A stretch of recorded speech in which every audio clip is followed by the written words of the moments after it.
Halo Sobat Voice, happy to have you here again at Sahastra, Sahabat Seni dan Sastra Fakultas Sastra Universitas Negeri Malang.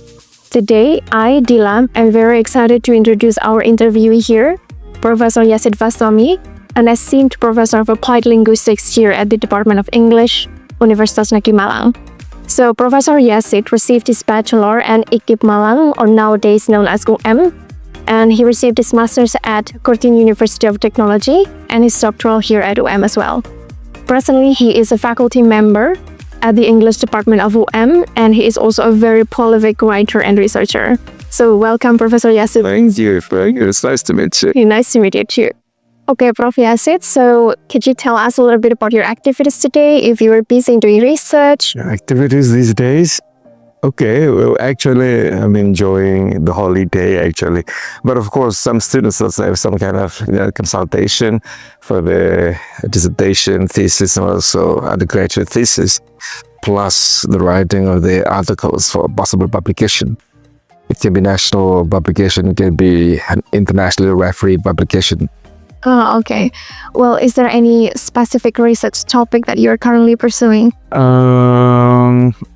Not in specific, but actually I'm interested in, the relationship between ideology, culture, language, all this, and particularly in the manifestation of ideology or cultural norms in texts. Because, I've been dealing with students, me myself, I've been learning English, and of course English has, their own cultural norms, and because we are Indonesian people, so we also have our cultural orientations. So basically the possible differences of these cultural norms tend to manifest in, say, in text.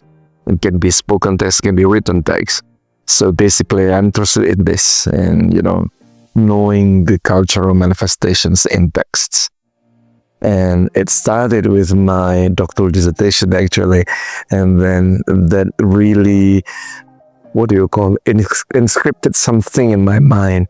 So I've been interested in that area of research, even though of course I cannot limit my research in that area because some students also have different, interests. And then if their interests particularly have some kind of crisscrossing area with my interest, then that is quite interesting to me. But basically I'm interested in that. Ideology manifesting in texts, yeah. Okay. Well, so that's a very good introduction to our topic today, actually. Ideological cultural orientations / manifestations in linguistic events or text. And Professor Yazid did touch a little bit about these ideological cultural orientations.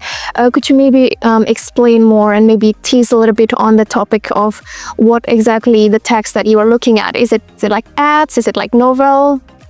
Okay. No. Okay. My point here is, when I was writing my dissertation, I was analyzing academic texts. The texts were in the form of published articles, published in Indonesian-based journals. And those texts were written in English by Indonesian people particularly. So I was interested in how Indonesian people manifest their cultural orientation, ideological orientations in their English, because all those writers were Indonesians. And I was concerned with particularly how those people, those Indonesian writers, write the introductory section in article writing.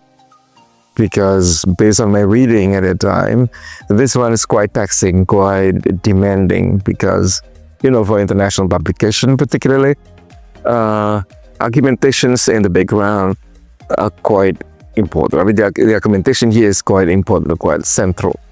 So I was interested in that, and I analyzed some, I guess around 40-something or 50-something article introductions written by Indonesians in English, published in Indonesian-based journals. And what I found out is that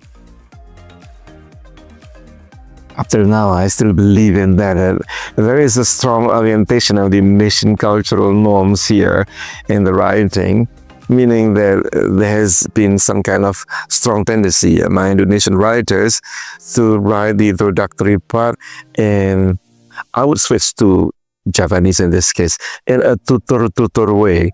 And what I mean by tutur here is that the tendency of the introductory section to be written in a telling way instead of argumentative way.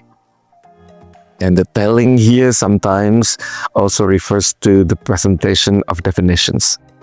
If the topic is about A, for instance, the tendency is that A is introduced in a tutur way, in a telling way, by providing definition.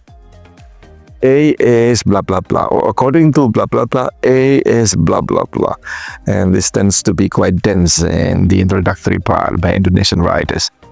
So I was analyzing this in writing my dissertation. Yes, so I actually read a little bit of Professor Yazid's publication, and it's very interesting. So you mentioned that people, or maybe Indonesian researchers, who write their introduction, for example, in a like he said, tutur way. Is there any factors that contribute to that kind of writing style? You mentioned it's also cultural, but maybe what part of culture is it exactly? I don't really know. I don't know. But probably I'm recalling a book by Professor Ethu, a Dutch professor. He's got a book. I'm trying to recall the title. I guess Antara Kelisanan dan Keberaksaraan.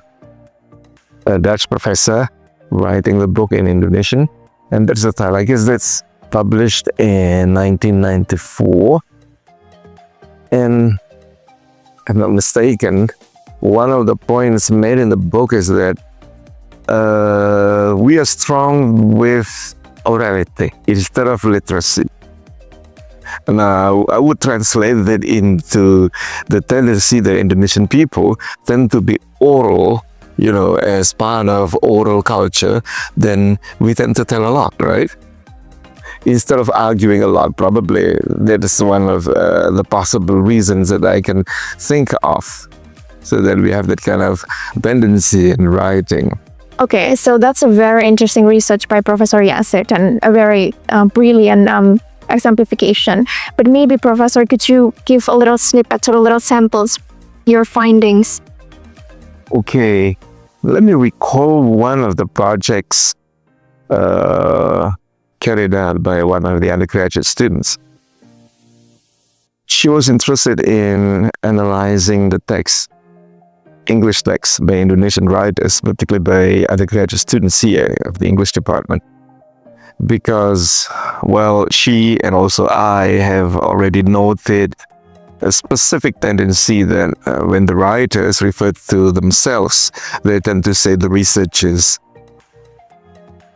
And we've got some kind of hypothesis, or hypothetical belief, you could say, that is, I guess, because of the direct translation from peneliti. What I know of is that in Indonesian context, Indonesian people tend to use the word peneliti to refer to him or herself, instead of saying saya or my work, or how I did the data collection by saying I did this, I did that. Instead of that, the tendency is that in Indonesian context, we write peneliti as if it is the third point of view, right? So the student did some kind of analysis of that text. Undergraduate thesis written in English by the students here. And we built a kind of corpus, and we call the corpus as Corpus of State University of Malang Indonesian Learners English, and then we have the abbreviation of C-SMILE. Yeah, we try to have that kind of, intriguing name, because we've got smile there, showing happiness. But the point is that almost all of the writers use the researcher to refer to him or herself instead of I or we or something like that. And then in the discussion of that finding, I was a supervisor at that time. I asked the student to try to refer to the concept around ventriloquizing in the area of social linguistics. Professor Lieutenant of the probably Georgetown University in the United States has developed that kind of concept, ventriloquizing. And that is in Indonesian context, I guess, or Javanese context, that is quite commonly practiced. For instance, if we are standing or we are having a conversation like this, and then there is another graduate student coming to us, I may ask, ayo mau ketemu siapa? Pak Yazid atau Budila? Whereas in our daily conversation, I may refer to you as Mbak Dila instead of Budila. Yes. But because of the student, then I address you as Budila. Ayo mau ketemu Pak Yazid atau Budila? As if I were a third person, right? Yes. Pak Yazid. And then Budila, I switch to Budila. Whereas, in the daily conversation, I may address you as Mbak Dila. So that is a kind of ventriloquizing, and that is a bit common in social linguistics. I mean, a professor of social linguistics, Professor Lieutenant, has got that kind of concept, and then I asked the student to refer to that, and yeah, that is something cultural, and that is common in Indonesian context. So that's why I would say it is quite easy for the Indonesian students to refer to themselves as the writers, as peneliti, as the researchers. That is the direct translation. Whereas in my observations thus far, native speakers of English tend to refer to themselves in their writing by saying, I did this, I did that. So referring to himself as the I in this case, not as the third person point of view. I mean, from a third person point of view, but from first person point of view. So I would say this is the possible differences that we've got, right? Yes. So I would say this is cultural, and then this manifests in text, written in English by Indonesian students. And probably to some extent, this kind of practice has been affirmed by the supervisors, by the examiners. So that's why it is quite widely practiced. Yes, that's a very interesting explanation in terms of the detachment, I suppose, between the research and the research as well that is like prevalent in Indonesia and how it is actually influenced by culture. Okay, so we are moving towards the next session, the next discussion. Okay, in the next session, we are discussing current issue. Okay, and this is a very prevalent topic that has been discussed among the English department and I suppose other faculty member or students as well. So English and by extension literature and linguistics are not considered today as a field of study that's relevant to study. And it's thought that studying literature and linguistics are thought to be unfruitful.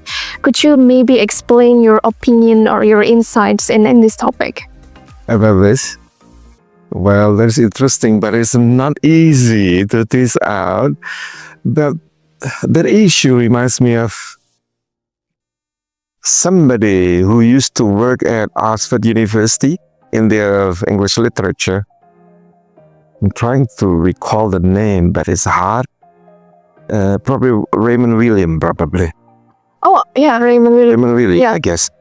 And I think he was expelled from Oxford University because of his different views with the established professors at Oxford University.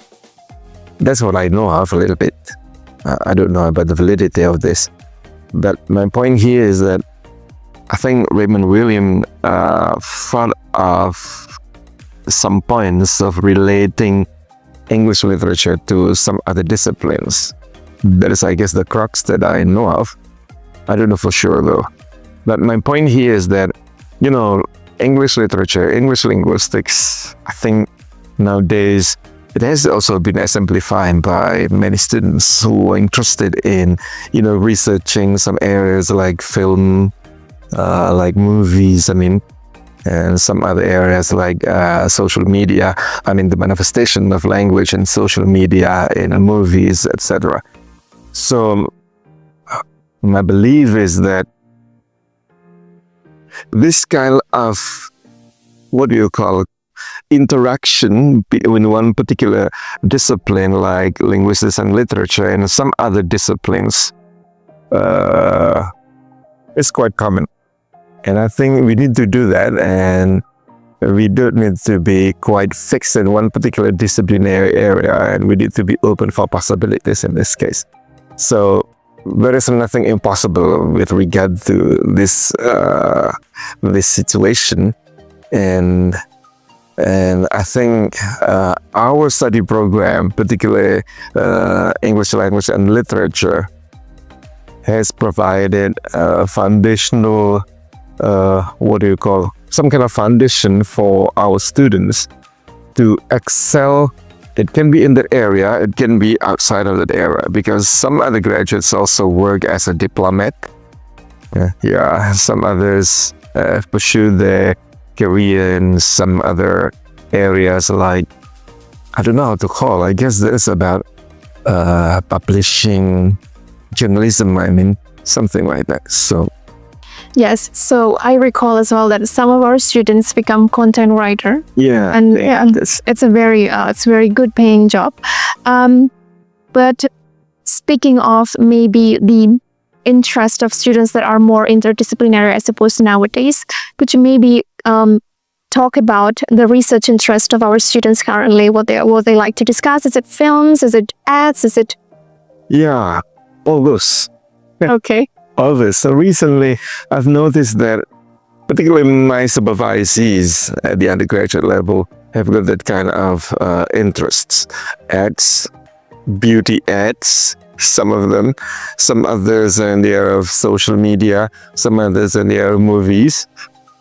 And I guess quite recently, quite a number of them have been researching in the area of social media. Yeah, so I suppose digital literature and social media literature in social media is also gaining popularity in recent years.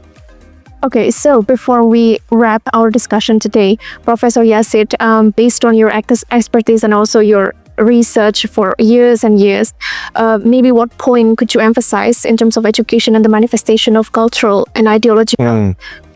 Okay, well, that is an intriguing question. Well, the conviction that I've built out of my project for my doctoral dissertation is that I think we need to, expand our students' understanding about cross-cultural issues, cross-cultural understanding, all these things. So if you ask me about that, I think the point that I've got and my conviction is that we need to nurture and cultivate students' comparative outlook. So instead of having very strong belief in the validity of our own culture or the validity of the foreign culture, I think what we need to do is to ensure that the students nurture comparative or comparative outlook. That's a very interesting insight. Very interesting discussion and brilliant answers and insight from our interviewee today, Professor Yazid. So thank you, Prof, for your time. Thank you for having me. Thank you for sharing your knowledge and also your insight and expertise on the subject. That's a wrap for today's discussion, and I'm certainly very excited for our future podcasts. See you again, Sobat Mois, at our future podcast at Sahastra, Sahabat Seni dan Sastra Fakultas Sastra Universitas Negeri Malang.